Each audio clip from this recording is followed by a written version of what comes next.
আসসালামু আলাইকুম। আলহামদুলিল্লাহ আমরা আজকে আমাদের লেয়ার মুরগিকে ইডিএস ভ্যাকসিন দিতেছি। তো আজকে বয়স হচ্ছে 126 দিন, এটা 120 দিনে দেয়।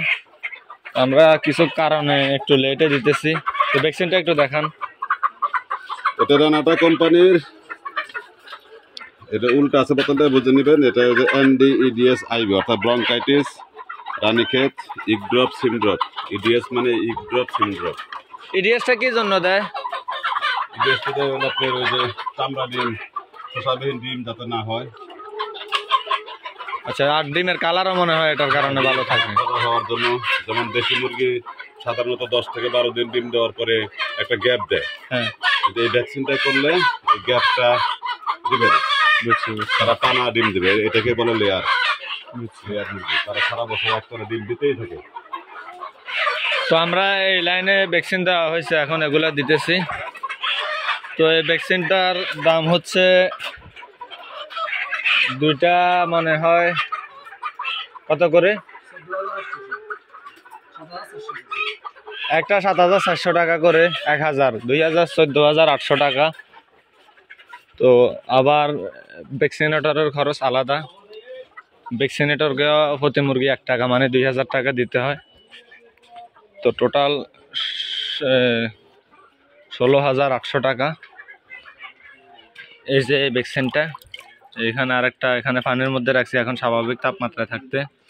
এই যে ইজুব্যাক NDEDS IV। তো এটা রানীক্ষেত ব্রঙ্কাইটিস এবং ইডিএস। তো এটার কারণে ডিমের কালার ভালো থাকে, ফ্যাকাশে কালার হয় না, খোসা ডিম হয় না, ডিমের চামড়া মোটামুটি মোটা থাকে। আর আশা করি আমরা হয়তো 1 সপ্তাহের ভিতরে রেজাল্ট পাবো।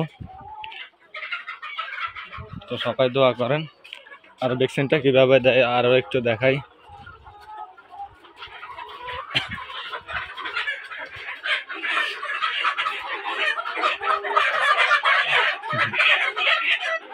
কেমনে ভ্যাকসিনটা দেয়, সুই দেয়, এটা তো দেখাইলেন না।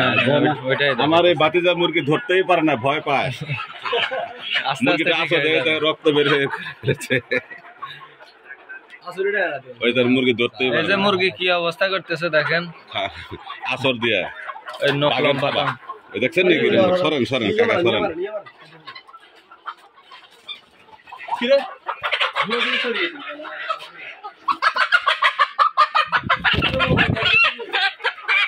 1400 গ্রাম হইব নি কাকা?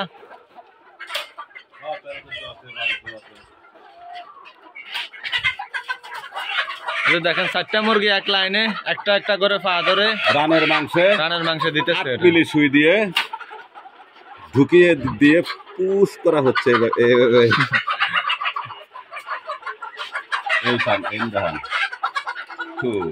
আমরা ওনার নাম্বার দিয়ে দিব।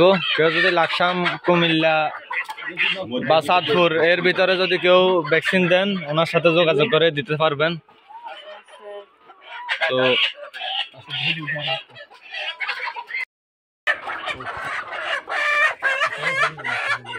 তো লাকসাম, এরপরে নাঙ্গলকোট, এরপরে মানে দক্ষিণ কুমিল্লা এবং চাঁদপুরের মধ্যে যদি কেউ ভ্যাকসিন করেন, তাহলে আপনারা ওনার সাথে যোগাযোগ করবেন। আমি ওনার নাম্বার দিয়ে দিব, ডিসক্রিপশন বক্সে ওনার নাম্বার দিয়ে দিব। আপনারা ওনার সাথে যোগাযোগ করে ভ্যাকসিন দিবেন। উনি অভিজ্ঞ একজন লোক, বা ওরা 3 জন আছে, একসাথে 3 জনই ভ্যাকসিন দেয়। তো মুরগি যত বেশি হোক কোনো সমস্যা নাই ভ্যাকসিন দেওয়া নিয়ে। তো ঠোঁট কাটা, ভ্যাকসিন দেওয়া সব কিছুই ওনারা করে। তো আজকে পর্যন্ত সবাই ভালো থাকেন। আসসালামু আলাইকুম।